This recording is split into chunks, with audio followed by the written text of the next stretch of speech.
Good afternoon, and welcome to DeLaney Beattie's Oral. DeLaney was my senior assistant in Great Books 2A, and she in part-time 2B this year, so she did some double duty.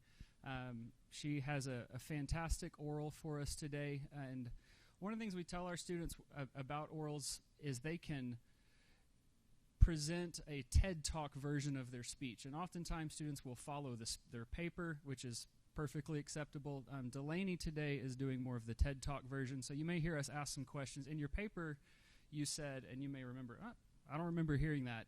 That's okay. She's going to do great, and so I will pray for us and then let her get started. Heavenly Father God, we thank you for this day. We thank you for DeLaney and just the vibrant person that you have made her. I pray that you would help her communicate this message to us and that we would all walk out of here changed. It's in your Son's name that we pray. Amen.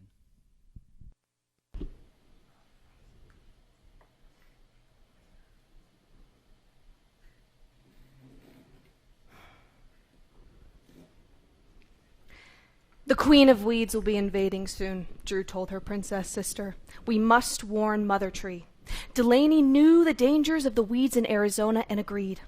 The two traveled to the heart of their land, DeLaney's front yard. They approached their queen, a willow tree. As princesses and protectors of the world, they had many meetings with Her Majesty. DeLaney spoke first. My queen, we've patrolled the borders and sense that the weeds draw nearer. We fear the Queen of Weeds approaches, Drew chimed in. The queen swayed her branches in understanding. I believe you to be right. As my roots stretch across this land, I can sense when danger is nigh.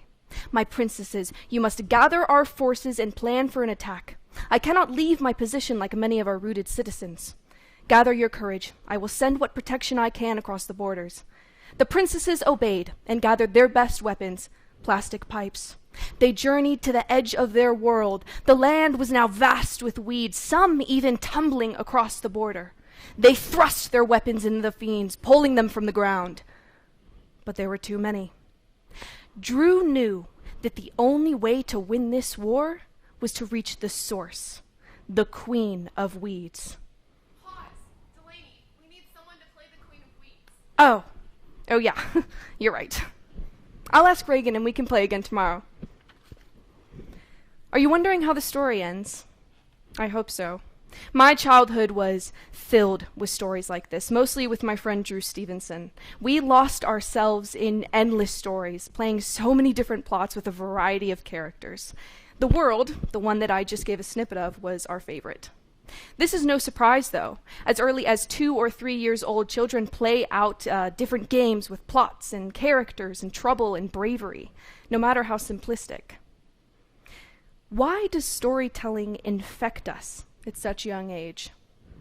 Before I begin to answer this, let's understand the meaning of the word story. In Middle English, story was not separated from history until the 1500s, in which it was also a term for a narrative of fictitious events meant to entertain. Today, the top definition for story on dictionary.com is an account of imaginary or real people and events told for entertainment. For our present purposes, we will define story as a plotline introducing real or fictitious events or abstract concepts in a continuous flow that entertains or provokes thought. But the full power of stories cannot be contained by abstract definitions alone. This is because stories are not a mere side effect or attribute to people. They are foundational. We are innately storytelling and story-consuming creatures. Storytelling is as old as our existence. It's taken on many forms, but not just within novels and theater and motion photography. In fact, stories are so embedded in our existence that they have shown up in much more than our mainstream entertainment. You can find bits of storytelling and story-consuming in archaeology, business transactions, political debates, legal defenses, scientific theories, journalism, and stand-up comedy. This may not come as a surprise, but awareness of the power story holds is important. Why are we this way? Why do stories matter so much to us? Why do we create them? What should we do with the power of stories, both in telling and listening to them? These are the concerns of this thesis. First, We are all story consumers in some form or another. Stories are enticing. But what do they offer that causes this? Well, every narrative follows a universal grammar that there must be a knotty problem, a dilemma, something that's attempted to solve, rid of, or get past. Yet, nobody loves to go through dramatic tension in real life. As people, we often identify as the protagonist, but the protagonist has to go through a number of hardships. And that's what makes a good plot. We do not find tensionless drama interesting or relatable. Some say that fiction is our escape from the real life to a world of blissful entertainment. And that can be partly true, but there's more to it. For this thesis, I interviewed Bill Williams, the Pickwick Players director at the Midland Community Theater. He has adapted, written, and directed many plays in his career. I asked about why it is that stories captivate us so, whether it's in telling or listening to them. He described how we are fascinated by the similarities and differences in the characters and situations. We relate mostly by what we can relate to and that teach us something about being human. As an artist in storytelling, people are interested in why situations unfold the way they do and why people react the way they do. Take The Hobbit, for example, which we read as 7th graders in classical foundations. Bilbo Baggins faced a tough journey, and as I'm sure the rest of my class did, I put myself in his shoes. I traveled from the Shire to the Lonely Mountain. I battled each mythical creature, befriended 13 dwarves and 1 wizard, and stole the Arkenstone from a sleeping Smaug. I got lost in those pages, not just seeing the events, but living through them emotionally. We all do this with a good story. We take on the journey. Emotional baggage, rough patches, and all. I mean, not literally. I've never actually gone on a journey through Middle-earth, unfortunately. But reading about being on a difficult journey in a new environment and constantly thinking of home was something that I could relate to at the time. People consume stories to relate to them. It is not the only reason, but it is a common one, and an answer as to why we crave a plot with struggles. Whether it's the fate of Middle-earth or the tension of March Madness, we all devour the drama of stories. But we don't just consume stories. We tell them with equal zeal. Now, you may not see yourself as a storyteller, but I assure you that you are. Everyone is. You don't have to pursue a career in directing movies or writing novels to be a storyteller. One form of storytelling that each person holds is the art of thinking backwards, or as Sherlock Holmes says, deducing. Given the result of an outcome, we can use its characteristics to figure out the story behind it.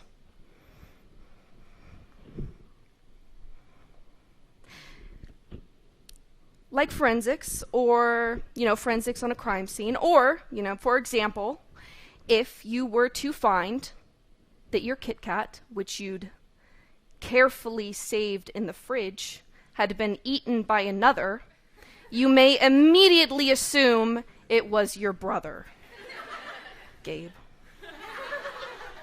We all deduce these situations. But we don't just deduce situations, we deduce people. For this next bit, I am going to choose an audience member. Let's see. You, sir, who I did not know previous to this moment. Come on, stand up. Don't worry, come here. All you have to do is stand here. It's all good. All right, so imagine you are all at a business meeting, and this man, your coworker, I don't know, let's call him Steve, walks in, and he's wearing his favorite Montana University sweatshirt, matching sweats, bunny slippers, and a mug half full with the phrase "#1 dad." Not to mention that the meeting was 30 minutes ago. What do you have to say for yourself? He doesn't have to say anything for each of you to come up with an incomplete backstory yourself. You can sit down now, Dad. I love you. We deduce everyone on some scale. And not just with appearance, but in every way they present themselves. Voice inflection, facial expression, body posture, reaction, sense of humor, attitude, and so much more add up to the story we tell ourselves about other people. This is one example of how we are each storytellers, but it is not always a good thing depending on how we use it. Because along with being storytellers, we are judges and gossipers. Listen, I don't know why Steve was so late and so unprepared for the business meeting, but I can either speculate and treat him according to my speculations, or I can do the kind and bold thing and seek the truth by asking him. Learning to read people is of considerable benefit, but learning to communicate properly is foundational. If you trust your storytelling mind to understand everybody, you will be sorely mistaken in many of the stories you've told. Now, we can't stop our minds from seeing people as puzzles to solve, but what we can do is humbly hold the tension and realize that we simply don't know. If we want to find out, we can ask. We can talk to that person, get to know them. At the very least, if you catch yourself making an assumption of someone, stop and think, can I really say this is the truth? And sometimes you will have to rely on your analysis, but that's because with each situation comes a different solution and different stakes. Finding a balance between observation and direct confrontation is key. Another way in which we tell stories is social media. In fact, social media is the newest and for many people the biggest platform to share bits of their life story. It is how we try to communicate our lives to those who are not constantly influenced by it. Almost everyone interacts with social media. If you do, here's a bit of advice. It can be unhealthy and unnecessary to share every detail or to not be truthful about the person you present as. There are many personal details that you should not introduce to the internet for anyone to find and take advantage of. You don't need to have your whole self on the internet because your value and your identity are not in what you post. How many views or likes you get is not the measure of your worth. And don't put too much weight on what other people post. You can't fully get to know someone just by scrolling through their Instagram. It can be nice to see people that we've built a relationship with on social media, and even some of those that we haven't. But the point is to not give too much credit to the digital story. Now that we've gone over how we are each story consumers and tellers, why are we latched to stories in this way? Why has story seeped its way into nearly every crevice of our nature? Jonathan Gottschall, the author of The Storytelling Animal, which I read for this thesis, had many theories on the importance of story and how to apply it in our lives. He came to the conclusion that evolution essentially designed us to have a sense of meaning and for evolutionary benefits to have story. Now, Gottschall is a smart man, and I appreciate all of the hard work he put into his book and the conclusions he produced. However, he comes from the stance of our Darwinian, so he sticks to the conclusion that fits that premise and that premise only. The problem is that evolution cannot design because the theory is based on an accident, and this accident cannot give us meaning. And even if story simply survived on the evolutionary chain of events to make us feel important, it is only an illusion of purpose. Then stories are completely contained within our existence and only a factor in selection to help us survive. If this is the conclusion of Gottschall, then stories serve no higher purpose than themselves, and there is no higher reason to love them. But I think that storytelling has the capability to do more than just help us survive. As people, we can thrive or retrogress at the power of story. We can create worlds that touch people so deeply it can end a war. I think that storytelling springs from our innate creativity, and creativity points to something more. It gives hint to something passed on to us, beyond ourselves. Maybe a creator. This is a gift, and it's one that just keeps on giving with each form it takes. I want each of you to think of that form of storytelling that's important to you. Even if it's not your main interest, it's still important. You each hold this beautiful gift. And I know how easy it is, like with everything else, to just put it into autopilot. Because when times get rough and it hurts just to breathe, it's really easy to use story consuming as a distraction. To just scroll through Instagram or binge watch The Office on Netflix to make yourself feel better. And that's not necessarily a bad thing, but when you're so angry at the world that you paint this picture that every other person and every situation is cruel and simple and you were just this victimized protagonist, that's using storytelling and story consuming carelessly. And that's not to shame anyone, because I know what that's like. But this innate ability can be used for so much more, and much more wisely. To be a good story consumer, try taking these stories that you're paying attention to and let them sink in. Think through them. And if somebody else has seen or read or listened to it, talk to them about it. Try to understand what this story is promoting and what you can learn from it. In storytelling, are you aware of the impact that your stories are telling? Especially when you're telling stories about other people. And when you do this, because you will, please at least give that person the credit of being a person. Because people are so much more than they could ever express to anyone else. You're not going to understand every situation or every person fully.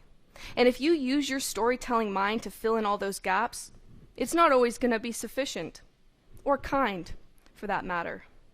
So know that these stories you're telling will have an impact.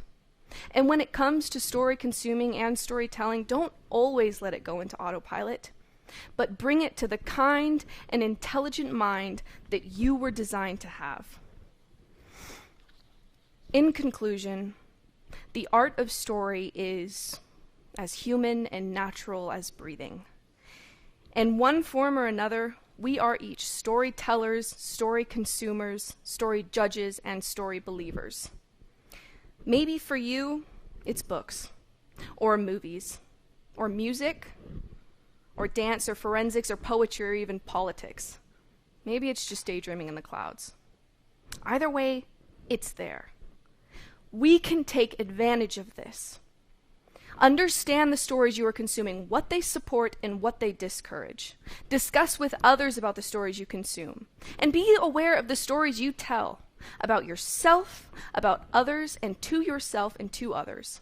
Do you know the meaning and incentive behind the stories you tell?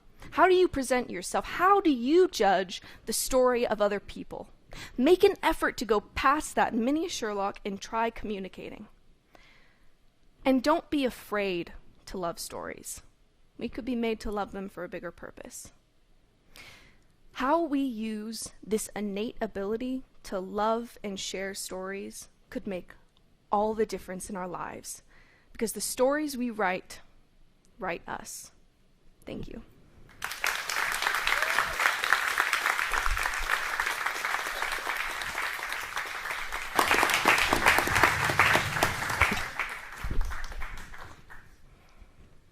That was beautiful, DeLaney. Thank you.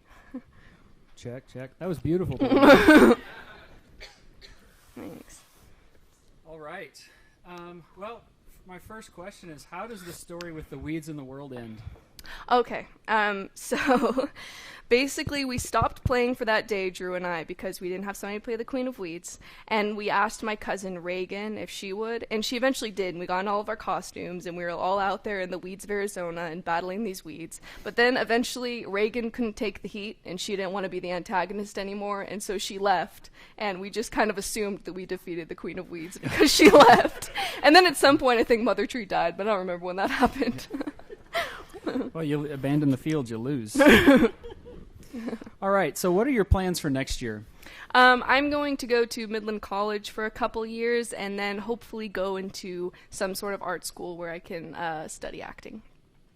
I'm not sure you have any ability in that. No, I don't think so either. All right, so I'm going to begin with a bit of a musing, okay? So your speech gave me a lot of thoughts, and this was something that I thought of in response to what you had. So as a great books tutor and sometimes as a writer, I've often wondered about the power of story, not just the way that it captures our imagination, holds our attention, but in ways that the way that you wrote in your thesis, that the stories we write us. But I also think that the stories we consume also play a part in writing us as well. And I find that, like, when I travel into stories with characters, that I feel what they feel, share their victories and their defeats, their sin and their virtues. But I know that I'm not literally going through their experiences, and like you have never been to Middle Earth, despite how much I'd like to do that. But sometimes, I do sometimes think that as I return back after I close the book or turn the movie off or in the episode, that even though I'm not bringing back any physical souvenirs or scars or things like that, I'm still able to bring the morals of that story back into my life. So I can transport the morals from Middle Earth or whatever story that are in there, and then live them out here. Do you think I'm crazy? No, I think we all do that. I think in the end, when I wrote the stories we write us, I mostly wrote that because it sounds cool. I mean, it's true, but it sounds cool. but like writing the stories we consume us that sounds kind of weird. So yeah. But I think that is very much true. The stories we consume consume us. Yeah. I don't actually know which one is bigger, like which one affects us more. I'm tempted to say story consuming just because in storytelling, it's like I haven't written so much original stuff. So I think story consuming has affected me more in that, like learning lessons through those stories. Yeah. Do you think it's a good thing or a bad thing that we can teleport morals from the stories that we write and consume? I think it's just a form of power in itself, and depending on how we take it is whether or not it's a good thing. So in itself, it's not necessarily like, I mean, I guess it is a good thing because we can learn these morals, but there are stories that can be told that can teach you bad morals. And so it really just depends on the story and how you take it, and if you come at it with a grain of salt, which is something that was, I think, in my paper, but it wasn't in my speech, is to take the stories with a grain of salt to like understand what it is they're promoting and if that's actually good. Okay, yeah, could you delve a little bit more into that, of how we can avoid being abused by the stories that we enter into? Right, okay. So when it comes to, I mean, consuming anything, it's just kind of understanding, like a good part is knowing who's the antagonist and who's the protagonist, because usually the protagonist is going to have a lot of encouraging features and the antagonist is going to have a lot of discouraging features, and they might have some redeeming qualities in different areas, but usually they're going to try to promote the good qualities on the protagonists and the bad qualities on the antagonists. That's one way that's like good to tell what's going on. Yeah, what about a story where like there's an anti-hero? Like, like Deadpool, yeah. Sorry. Yeah. I mean, because Paradise Lost. I mean, yeah. Like the devil he's the sexiest character on the page. You want to be like him. Yeah. And a lot. So what do you do when you have a protagonist that has bad morals? I think it really is just. I think it's just going at it with a grain of salt. I haven't thought about that too much, but I think it's really just looking at this character, and if what they're doing is something that you wouldn't see as good, or like you can tell it's a bad thing, and even though they're kind of portrayed in a funny way, you can still like see that that's not a good thing, and like even though they come off as like this very charming character, if you're able to like take it with a grain of salt and see what they're actually doing rather than just how they're doing it, then that helps to like to avoid like taking on those characteristics. So critically analyze what they are. If forced to choose, where you could be a story writer and be able to write and tell stories for the rest of your life, but never be able to consume them, or live the rest of your life just consuming everybody else's stories, but never be able to tell them, which would DeLaney choose? Um, well, like, if I couldn't consume stories, then I couldn't do anything. I would have no idea what's going on because I wouldn't be able to read people at all. I would just have to take everything at face value, and it would be like I would be completely rendered. I couldn't. So probably I would probably keep story consuming as much as I love to tell stories. I think that like I think anyone would like lose so much capability of doing anything if they couldn't consume stories. Yeah, sorry to put you in that spot. It's kind of like saying, do I exhale or inhale? All right, last question before I pass it to Mrs. Shelburne. You wrote, if you trust your own storytelling mind to understand everybody, you will be sorely mistaken in many stories you've told. Now, we can't stop our mind from seeing people as puzzles to solve, of assuming why they act and look the way they do. What we can do is prove ourselves wrong. We can humbly hold the tension and realize that we simply don't know. And I think that's a healthy way to approach it, because you can't turn it off. Mm-hmm.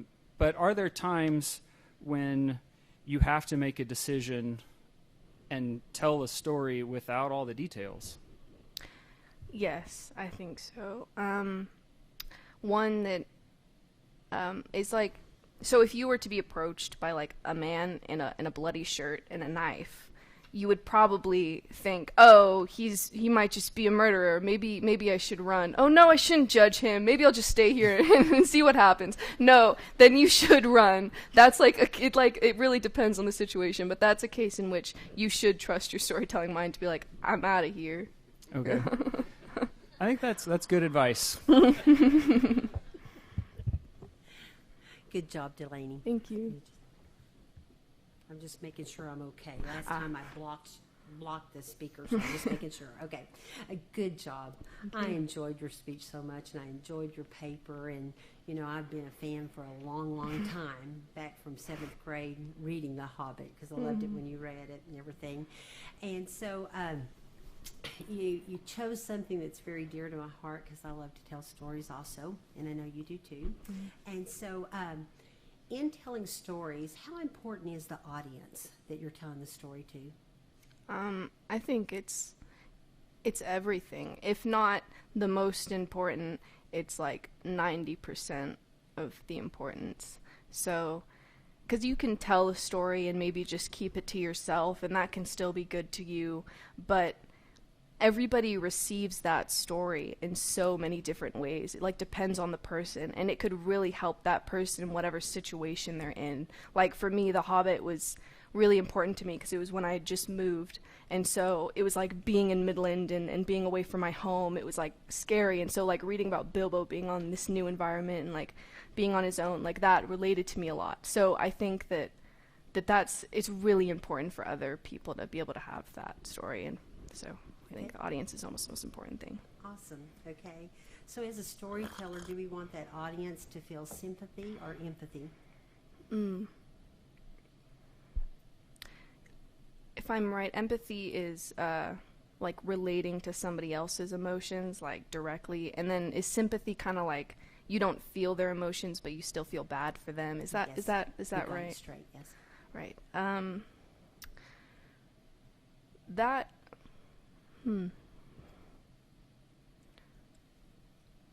I'd always think that empathy would be more important, because when it comes to any story, especially like when you're judging other people, is to have this empathy of knowing that they are also a being with very, very complex emotions and thoughts and situations that happen to them. And so whatever it is, if they like wronged you, it's not just that thing. Like it's not just, oh, this bad thing is happening to me. You don't know what happened to that person previously. And so kind of having this empathy of understanding that person directly, and even that in stories, I think is important. Okay. All right. Good. And I want to read something, if I can find my right paper here. Mr. Rogers, are you familiar with him? A little bit. I've heard of him before. I know he's kind of needs more mind. Well, he's considered one of the educational icons, you know, storytelling and everything. But Mr. Rogers carried a folded piece of paper in his wallet with him every single day. And it was given to him from a social worker. And on that piece of paper, it was written, frankly, there isn't anyone that you could not love once you've heard their story. Do you think that's true, and how so? I think so. It's kind of hard to say that as people, because sometimes somebody will do something to us that just hurts us so badly that it's kind of hard to forgive them in that way, which it's good too. But I think that like for a perfect person like Jesus, like that is something that he can love everyone because just because just he loves him, but also he understands everything that they've been through and everything that's led up to them being a person. And I think it's definitely harder for people, but we can, yeah. Okay. And how can we? Understand stories. You can't really understand everything just because you can't always communicate everything in your mind to another person. But if we get like a good enough point of view of what happened in their life, even if we're not like care for this person so much, we can still forgive them or understand them and love them in some way just by understanding that, like, if somebody was to have really wronged you, but you found out, like a bully, but you found out that they had troubles at home and like maybe abusive problems, like then you can understand what happened in their story to afflict your story. So just understanding. Just seeing them through God's eyes, right? Yes, ma'am. All right,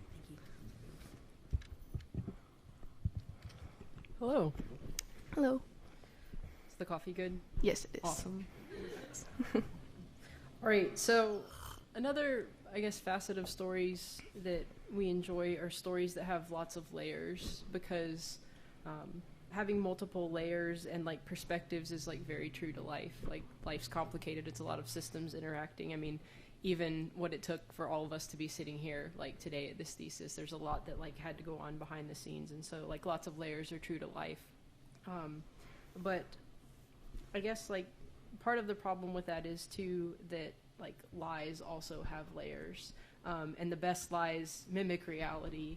And so there's, we have 24-hour news now, and they just, you can make a story out of whatever. We can put a filter on our Instagram and things like that. And so like how do we, like what level of honesty and transparency is necessary when telling a story versus just sensationalizing something to make it compelling? Right. I think it kind of depends. When you said that, it made me think of like Broadway shows, like Hamilton, because it's a true story, but they do kind of exaggerate some things. And now, it's a musical and they make it bigger. And that isn't always a bad thing, because they're like communicating it in a way that, although it's not 100% accurate, it helps us better understand the story or engage us more into the story and not necessarily tell us a lie about it. And so in that way, it's okay to kind of, maybe emphasize things or make them a little more dramatic for people to understand. But then, for example, a bad way of telling lies in a story would be, because we all get in fights with people, and then usually after we get in a fight with someone, we tell our friend about that fight, but we tell it super biased about how we're the amazing protagonist, and that's not a good thing, because it's not painting that story in the right light. It's not what it was. And so it's kind of experimenting with those bells and whistles of storytelling to figure out what people like or what draws people's attention. Is that a good thing to do, or should just a simple, honest story be the most compelling thing that's out there? I think that's kind of hard. I'm not sure. I think it can go either way, because there have been times when I'll watch listen to Broadway music, for example, and it can be based on a true story, but it reaches me more because of the way that they told it. But then there are times when it's just blatantly, this is what happened, and it's a true, honest story, and that in itself is also good to have, because it's good to just have that clarity of this is reality. I don't know. I think both are good. I think both are good to have. I think maybe the true, honest story should be held up higher, because we don't want to lose sight of that. That needs to always be there. But it is okay to kind of emphasize things. Are there certain stories that we just shouldn't tell? Ooh.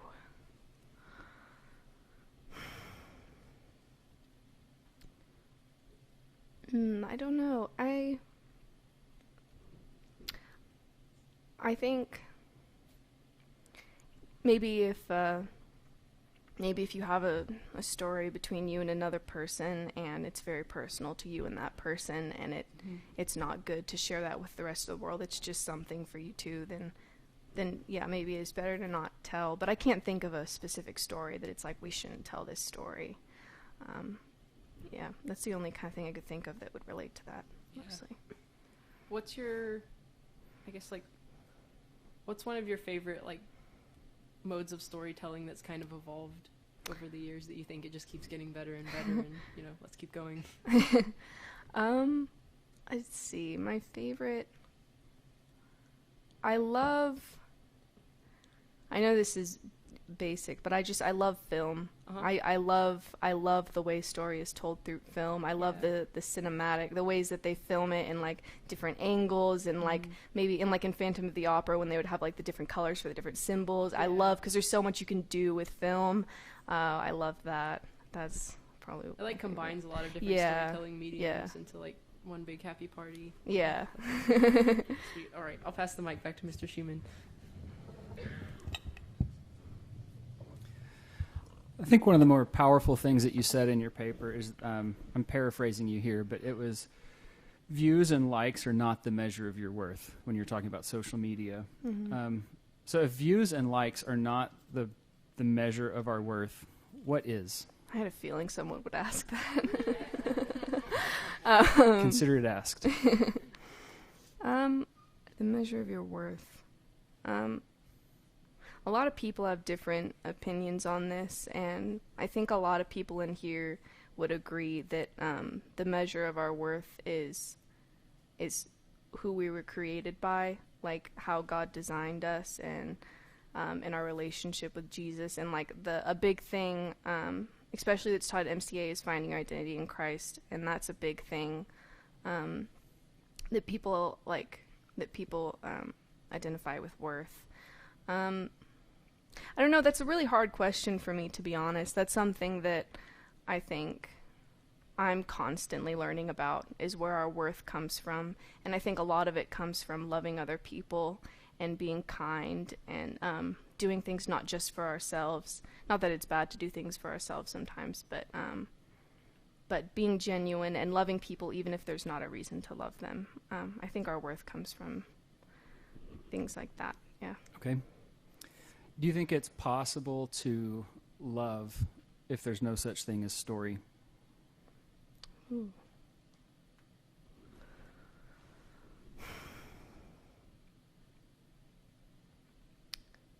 I'm not sure. If I think about a world without story, it would mean everything's taken at face value and nothing's, I don't know if that would mean nothing's retold, but it, I don't know, there wouldn't be as much imagination. I don't think it would be impossible to not love people or to just to have love, but it would be harder because story helps us connect with people a lot and understand different situations. So I haven't thought about it too much, but I think it is possible to still have love without stories. Okay, a few more questions. Do you find social media more of a digital mask or a digital portal into people's lives? I mean, you mentioned Phantom of the Opera, and the mask is one of the big, like, that's the image on the poster. Is digital media, is that a mask for people to hide behind, or is that a window into people's lives? That depends on how you use it, because if you use it to just, you know, kind of share little bits of your life, like, oh, I got married, or little bits, just little bits. Sorry, Kayla. No, I mean, I think that if you're just using it genuinely and like genuinely sharing things that you've gone through in your life, or just little things that represent you, then I think it can be a portal into seeing that person. Of course, it helps to know that person beforehand, so then it makes more sense seeing it. But if you are using social media in a way to just highlight the good things in life, not that you should always like put all your troubles on social media, but if you're kind of like showing like this fake view of how things are happening, Like if you show a picture of like you on the beach and you're smiling with like a thumbs up, but really like you're battling like a really deep emotions. And then, I mean, then that is more of a mask. It just depends on how you use it. Yeah. Okay. Last few questions for you. This comes from Lord of the Rings, so this is out of Middle Earth. But I mean, one of my favorite passages in that is as Sam and Frodo are on their way to Mordor, and Sam just asks Mr. Frodo, what sort of a story are we in? And so what sort of a story do you think you're in? Ooh.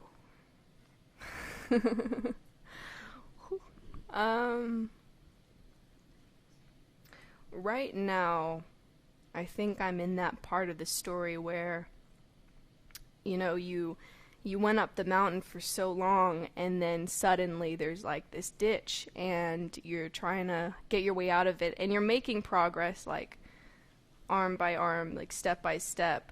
But I think that's kind of where I am right now, and I can't really see the top of the mountain for clearly how it is or how it should be, but I'm just going. So I think that's about where I am. Well, keep going.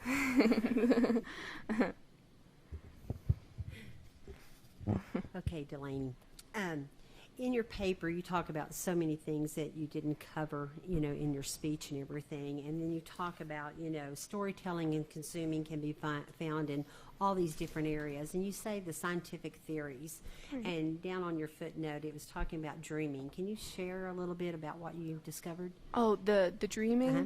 Right, that was a while ago, but that was in the Storytelling Animal. It was, I think, one of his chapters was on dreaming. I found it really fascinating. So there was like all these studies done on what dreaming could be made for, like what's its purpose? Is it just like, why are we hallucinating while we're sleeping? Like, what's the point of that? And there were like all these different theories. Some people said it was just like a side effect, like, oh, it doesn't matter. And then, but then we found that like it happens in other things, like in cats. Like there was this one study on how cats can dream, and like what they would normally dream about is hunting and like hiding and like all the troubles of a cat life. And so basically the leading theory is that we usually have dreams about like situations that we're in that are really naughty. Like I'll constantly have dreams. Actually, just these past few nights, I had dreams about this oral so much. It got so whack. Like there was this one point where Mr. Z was like, you can't do your oral anymore. And I was like, what? Yeah, but we usually have dreams about stuff that we're stressed about. And the theory is that we use our dreams as a way to practice for events that are going to happen. So like the worst possible scenario, if we can get through that in our dreams, then we can get through the real thing. So that's what that was for. Yeah. Okay, and that continues on our storytelling because we have to tell that dream, right? Yeah. Okay, all right. And you also mentioned dance in your okay. So tell me how storytelling and dance work hand in hand. Okay, so dance is so nice. I did this performance Yuletide in December, and our instructor, Miss Judith, she had like all these dances for us, and my favorite one was it was Away in a Manger, and it was a ballet piece, and I'm not very good at ballet, but I love acting, and so she told us that as actors, not just dancers, we need to take on the mood of the hope of Christ, because that's what the dance is about. So have that on our face and like perform it as if you were telling the story of Jesus Christ. And that motivated me to do that dance. So it's like, what's amazing about dance is you can tell these stories through dance, and not everybody gets it in the same way because it's not said through words. I mean, sometimes the music does have words, but the dance is kind of told in a way where you just see it through the movements, and not everybody interprets it the same way. So sometimes they get different stories out of it. So that's, yeah. And so do you think the author or the creator intended for everyone to get different versions, or did they want them to have the same outcome, lesson, moral learned from it? With dance, it kind of depends on the dance. Like if there's a dance that, like, what's that song that Beyonce sings? It's about like girls run the world. Yeah. So like, if you're doing a dance to that song, it's pretty obvious that it's girls run the world. Like that's cool. Yeah. But if it's more of like a piano piece and you're doing a ballet, then that's more interpretive. So it depends on like whatever the dance is. I don't know. I can't speak for the creator because I've never created a dance. Well, that's not true, but never mind. Well, I think you will have a future in creating.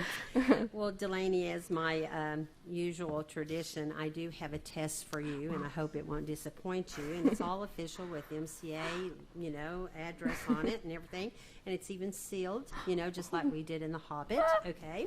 So this is official. All right. So we will see whether you can pass my exit exam. Okay. And if I can get it out, all right, may have sealed it all together. All right. And DeLaney's final quest test. Since your thesis enlightened the audience and your panel on story, your quiz will be over story. The correct answers might just have the word story in them somewhere within their drama. Number 1. Parents read me or tell me to their children at the end of the night. What am I? Storybook? Well, I'll accept that one. A storybook or a bedtime story? Bedtime story, Okay. yep. I was the star of this hit movie, and I had to share the spotlight with Buzz Lightyear. What was my name and the movie that Buzz and I starred in the year of 1995? Woody in Toy Story. Very good. Okay, you're doing good. All right, super. I am someone that tells tales that can transport you to other worlds. Who am I and what am I? Someone that can tell. Wait, say that again, Okay. sorry. I am someone that tells tales that can transport you to other worlds. Who or what am I? Oh boy. Is it like a storybook? Did I say it You earlier? already said storybook. Yes. So it has story in it. Story. I'm someone that tells. Storytelling? Wait. Oh, that's the name of my oral. We may have to take off a few points on that. All right. You have taken several of these awesome courses at MCA that tell of cultures past, a lot of old dusty information, artifacts, and maps of lands of the world. What classes are we? Remember, it must have story in our name. Oh, so it's not grade books then? No. Classical foundations or one. Cultures past, a lot of old World- dusty information. World history? History. Yes, history yes. classes. Yes. All right. So The Hobbit, you performed it. You've even won an honorable MH on The Hobbit. So The Hobbit cannot be left out as a quizable question just because it is one of your favorites, okay?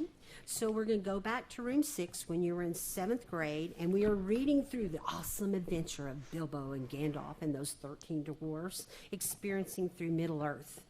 There are 3 dwarfs that have names that rhyme with story. Can you name all 3? Oh no. Yeah.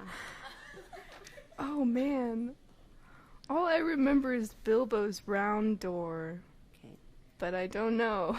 I'll give you a hint. There's this little orange goldy fish, and Nemo was its buddy.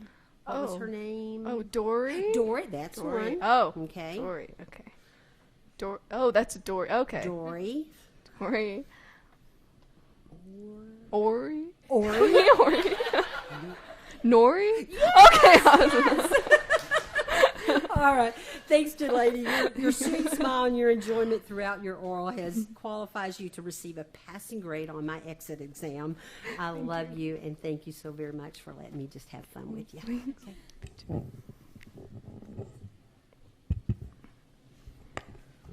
All right, so I wanted to talk more about this, attempting to understand people that are different than us.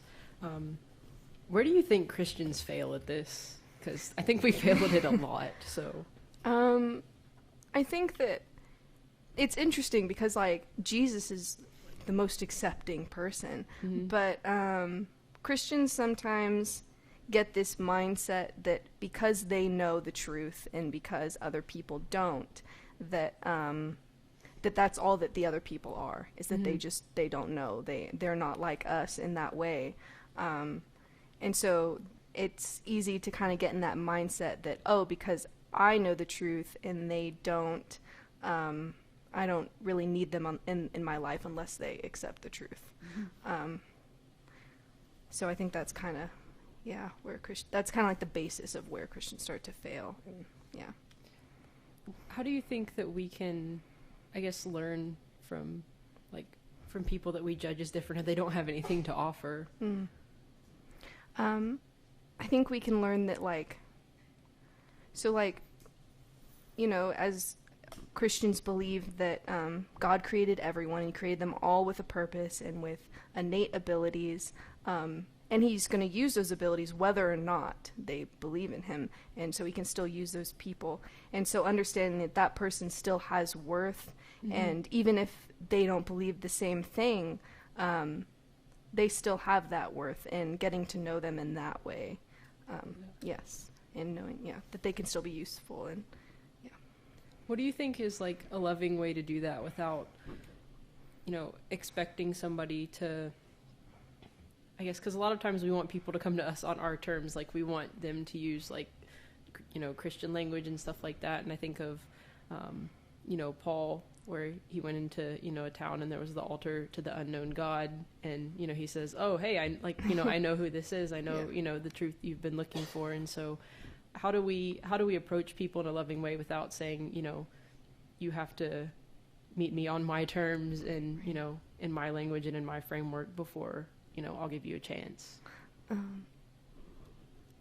I think it's good to approach everyone where they are, and that doesn't mean that you have to it doesn't mean that if you wanted to reach out to a group of druggies that you would start smoking drugs with them. It just means that you would meet them where they're at and be able to keep your own values in talking to them and loving them, but not pressing on oh, you're wrong, but also you don't have to stoop down to their level, more just meet them where they are. So how do you realize when you're in an echo chamber? Because Midland's kind of an echo chamber. So, I mean, you can get the Christian echo chamber, and then you can get the oil field echo chamber, or just whatever. There's not a lot of diversity here, basically. It's what do you do if you're trapped in an echo chamber to kind of look at things from a different angle, or have different perspectives, or interact with different types of people? I think it just takes the action of getting to know other people. I mean, we can take on this mindset of accepting other people without actually meeting them, but it's a lot easier once you've actually met that person and understand their story. The thing is, when I grew up and then being an MCA, I was around a lot of the same kind of people. Yeah. And then I did stuff like Pickwicks, and I met all different kinds of people, all who are all beautiful in their own way. And so that really helped me just to see the beauty in everyone. And so it is kind of going out of your comfort zone and talking to other people and making an effort to understand them. That's usually kind of what helps us get in that mindset. Yeah. Mm-hmm. And how do you think you practically can build up someone who you view as the same as you, instead of where you just kind of feed off of each other and we're right and everybody else is kind of an outsider? Mm-hmm. How do you encourage someone who's kind of starting from the same place you are? Do you mean I'm sorry, could you rephrase that? I think I know what you're talking about, but I'm not sure. Yeah, how can I encourage someone who's like-minded to, I guess, pursue truth in a way that, I mean, we may not be normally accustomed to, or just something that's outside of our comfort zone? Yeah. I think that's something that I kind of work on, just because there's a lot of people I know that think the same things as me, but sometimes they'll bring it to a level that, I don't know, I don't approach it in the same way. Mm-hmm. And so the best way that I know how to deal with that is just to talk to them and say that, hey, I know that we agree on these things, but the way to approach it is in a more kind and loving way, and that always works so much better than in an abrasive way. And just in sharing that with them, kindly, obviously, not to attack them on it. Sometimes not necessarily like sometimes you do have to be kind of in their face about it, not like mean, but just kind of telling them this is how it is in a kind and loving way. Yeah. Sure. That makes sense. All right. I think Mr. Schumann has one more question for you before we turn it over to you. Just one quick comment of something that the internet quoted Abraham Lincoln as saying. So I don't know if this is true or not, but based on the thing that all three of you ladies have said up here, Lincoln said, "I don't like that man. I must get to know him better." And that seems to be a lot of what you're saying in this. Is like, when we don't understand somebody, get to know them, and then understand their story. So my question for you, last one, I've asked this of every senior that have been on the panel. How, during your time at MCA, how have you engaged minds, pursued Christ, and discovered greatness? I think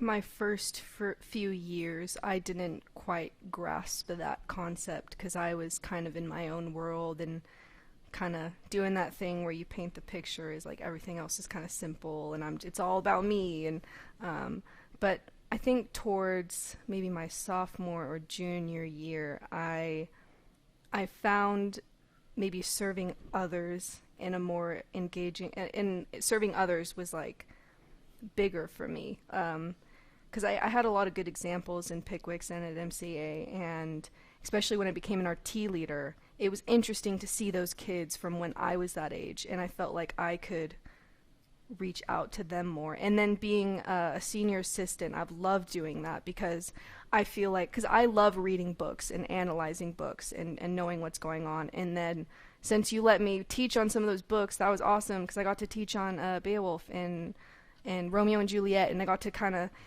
like, yes, there was some stuff that we were already going to teach them, but even stuff that I just realized then, I got to teach them that. Like, it wasn't even stuff we had thought about. Like, I could teach them that, something that I thought about. And so I think it was so good to be with the class in that way because we could interact with each other, and I could understand and I learned so much from that class, just from the ideas they came up with. That is the biggest thing, is being a senior assistant, but just generally being an RT leader and being around the younger kids and knowing what I know that's kind of been what that is for me. Yeah, I think you get it. I mean, you've greatly served my family through teaching those classes and grading those books because my wife was having a baby at that time. We also put that little small thing on social media, but along with what we ate for lunch that day, probably.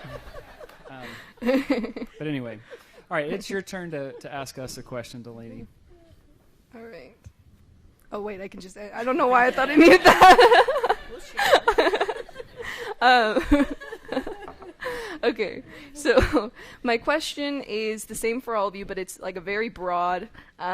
So what form or just like specific story has impacted you the most and why? So like it can be a form of story like dance or movies or whatever, or it can be a specific story like The Hobbit, or if you want to just take the Bible as a given and do like a second choice, then you can do that. Or a Bible story, or it's pretty open, so yeah. What?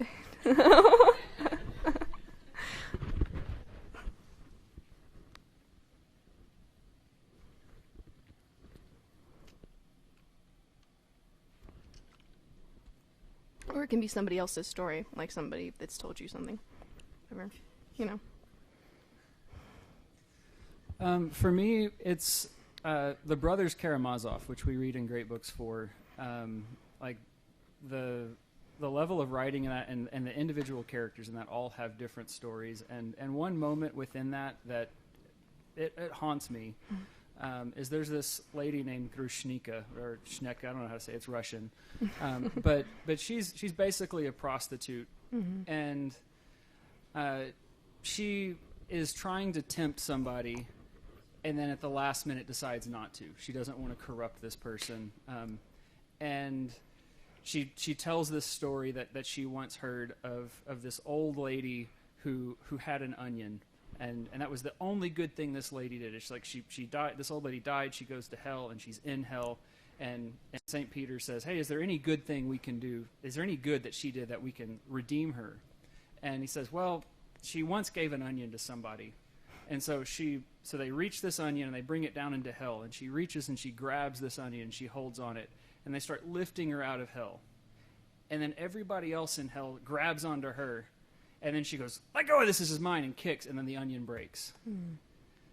And the thing that hits me is just like, what if she didn't kick?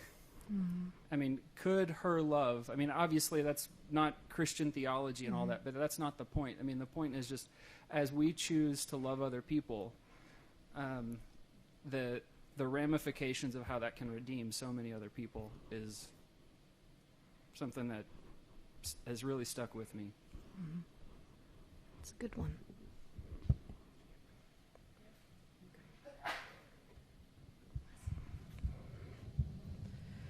So for me, it's probably music. My favorite musical album is called 10 Stories by a band Me Without You.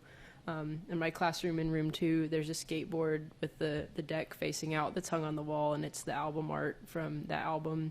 And that whole album, it's a concept album, and the whole album tells a story about a circus train that crashed traveling through Montana in the winter, and it's going around the bend, and the elephant, when it's going around the bend, rams into the side of the train and derails it and sets all the animals free.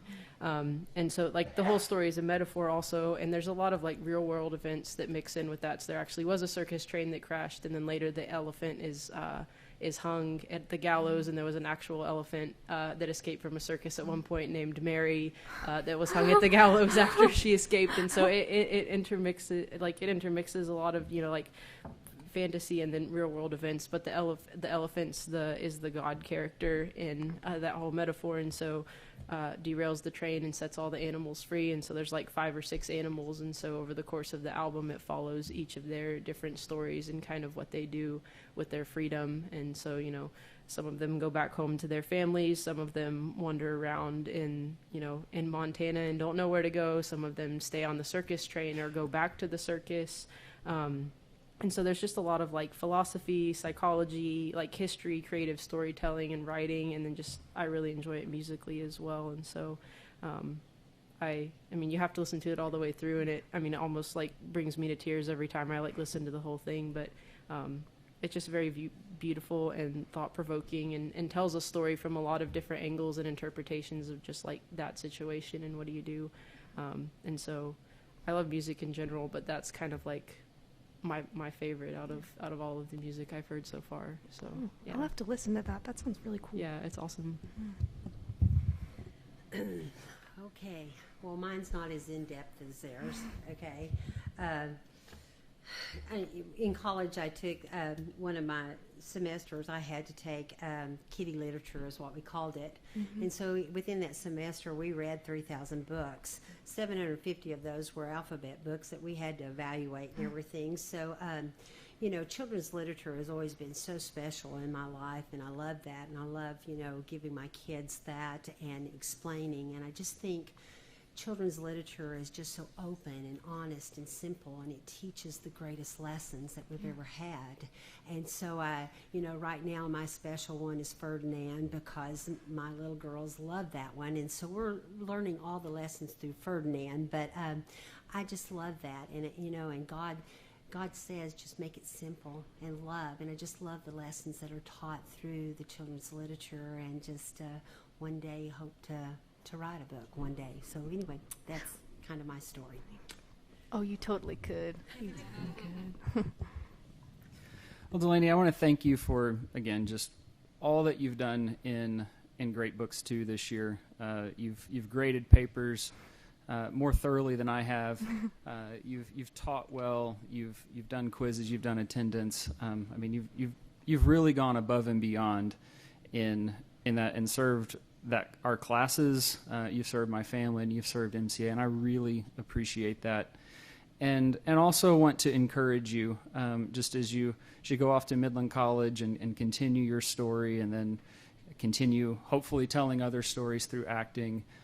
You really have a gift, and thank you for sharing that with the world and with us during your time at MCA. And so if I could close us in prayer. Father God, we thank you for DeLaney. We thank you for her heart. We thank you for her mind. We thank you for her story. And God, pray that just as she continues climbing up the mountain and finds and falls into ditches and finds triumphs, that you would let her know that you were with her, and that you're writing her story with her. Help DeLaney continue to love people. You've put that into her heart to care for others, and she does, and so well. And I pray that she would continue to do that, and to shine your light, and to continue to radiate your love at Midland College, and beyond, to infinity and beyond, as it says in Toy Story. God, we love you, and we thank you for DeLaney and for what she shared with us. May we use storytelling well. In your Son's name we pray. Amen. Amen.